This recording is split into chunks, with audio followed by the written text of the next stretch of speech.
السلام عليكم، ازيكم يا حبايبي؟ عاملين ايه؟ يا رب تكونوا بخير. اهلا بيكم في قناتي لتعليم الحلويات والتورت والجاتوهات. النهارده ان شاء الله هنعمل تورته رابنزل مقاس 16، بتكفي من 5 ل6 اشخاص، ومعاها 12 قطعه كب كيك. احنا بصراحه على ما استقرينا على الشخصيه بتاعه رابنزل دي قعدنا ممكن اسبوع طبعا نجيب شخصيات مختلفة، بس في الاخر الحمد لله استقرينا على الشخصية دي. يعني هو بصراحة الوانها جميله ومبهجه وكل البنات بتحبها. اول حاجه بقى نبتدي من المقادير. جبت 350 جرام دي اسبونج بس فانيليا مش شوكولاته. هو انا عامله شوكولاته بس انا جايباه فانيليا، علشان لما يتحط عليه كاكاو، انا احط عليه كاكاو بحط نوع كاكاو نضيف فبيخلي طعم الاسبونج معايا حلو. يبقى جبت 350 جرام دي اسبونج، عليهم 3 بيضات، تلت كوبايه ميه، وشويه فانيليا، ومعلقه خل صغير. ضربت طبعا في العجان مدة مش اقل من 7 دقايق، على ما القوام بتاعي اتضاعف او يكون اكتر كمان. ملا البولة بتاع العجان خلاص اتضرب وخد الوقت كامل. قبل بقى ما اصب في الحلة بتاعة الاسبونج اللي هي مقاس 16، بحط عليه بقى اخر حاجة خالص، بحط عليه كاكاو. ليه؟ لان الكاكاو بيهبطه، ما ينفعش نحطه من اول الضرب، بنحط الكاكاو اخر حاجة خالص. ولازم برضو احنا بنحط الكاكاو لازم ندخله، لان بيبقى فيه تكتلات لو حطيناه في الاسبونج هتبقى موجوده معانا، مش حتى لو قلبنا جامد مش هتدوب. فلازم ندخله كويس علشان يبقى الاسبونج معانا بالقوام ده وما فيهوش اي تكتلات. طبعا سخنا الفرن على درجه حراره 180، بيقعد في الفرن من 30 ل 35 دقيقة على حسب الفرن بتاعك. وطبعا قبل ما تخرجيه بتختبريه بخلة شيش طاووق تشوفيه استوى ولا لا. لو طلعت نضيفة خلاص بتطفي، ما طلعتش تستني كمان دقيقة او دقيقتين وتشوفيه استوى ولا لا. بعد كده طبعا اول ما بنخرجه من الفرن بنغطيه وهو سخن. لازم يتغطى، مش زي الكيكه العاديه، لا الاسبونج اول ما يخرج من الفرن يتغطى على طول، يتساب لتاني يوم. وتاني يوم بنبتدي نقطعه. انا كنت هنا ظابطه المنشار على رقم 8، قطع معايا 4 طبقات.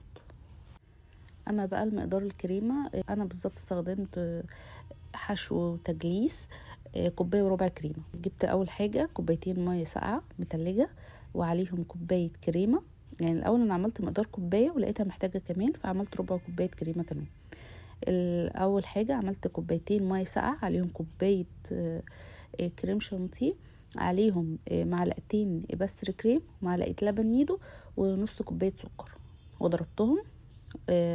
ولما لقيت القوام بتاعهم مش سايل قوي، يعني اضرب كتير لغايه ما القوام يجمد، لان الحشو بيحتاج كريمه متماسكه علشان التورته ما تملش منك وانتي بتجلسيها. وبعد كده كنت مجهزه نوتيلا اللي هو بديل النوتيلا، وكمان كنت جايبه مكسرات بندق. وابتديت اعمل الطبقات، حطيت اول طبقه وحطيت الكريمه وبعدين النوتيلا وبعدين البندق.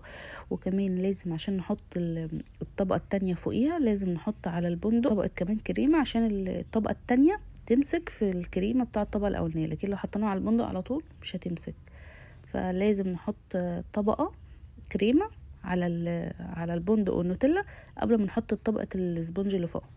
وبعد كده ابتديت احط دعامات علشان طبعا لما اجي انقل التورته ما تملش مني، ولما اجي اجلسها ما تتحركش مني. ابتديت اعمل الكرامب كوت المبدئي علشان يلم كل الفتافيت اللي موجوده في التورته، عشان لما اجي اعمل الفاينل فينش بتاع الكريمه ما يبقاش فيها اي فتافيت من بره. بجلسها وبعد كده احطها في التلاجة نص ساعة تمسك، وبعد كده ابتدي احط عليها الكريمة الكرامب كوت النهائي اللي احنا هنلونه باللون الموف. هنا بقى انا كنت بحضر الكريمة اللي هي اللي هنجلس بيها. جبت الوان جل موف ماركة ماجيك، دي احسن ماركة بصراحة انا استخدمتها. بجيب الكريمة بضربها كويس قوي واحط نقطة لون، عايزة ازود تاني بحط نقطة كمان. نصيحة لما تيجي تعملي اي لون في الكريمه ما تزوديش كميه كتيره مره واحده. اولا عشان ما يمررش معاكي الكريمه، ثانيا علشان اللون ما يغمقش معاكي. ابتدي واحده واحده. انا هنا حطيت كذا نقطه على ما ظبطت معايا الدرجه، وابتديت اجلس التورته. وحاولي ان الخطوه دي ما تاخدش معاكي وقت كتير علشان الكريمه اللي تحت ساقعه، فانتي هتاخدي وقت في تجليس الكريمه اللي فوق اللي هي لون الموف، فهيعمل معاكي فقاقيع، فالكريمه هتضايقك وانتي بتجلسيها، مش هتبقى ناعمه معاكي. فحاولي تسرعي ايدك في الخطوه دي. بعد كده بقى ده انا جبت هنا جليتر غذائي لونه موف، وهنا ده الاير براش، ده اللي بنحط فيه الجليتر، وبنبتدي نرش فيه الجليتر واحده واحده. بنقرب الاير براش من التورته، وبعد كده بنبتدي نضغط عليه. وبصراحه الجليتر بيديها لمعه وبيديها شكل جميل قوي الصراحه. هنا بقى انا عشان اعمل العشب او درجه اللون بالكريمه، اللون اللي هو الاخضر ده، انا جبت الاول حاجه اللون الاخضر اللي هو الماجيك، حطيته على الكريمه طلع لي لون اخضر فاتح خالص. بعد كده ابتديت احط عليه لون اورنج ولون بني، وقعدت اقلب كويس، وبعد كده زودت لون اخضر كمان، وطلع لي معايا درجه اللون اللي هو الاخضر بتاع العشب دي.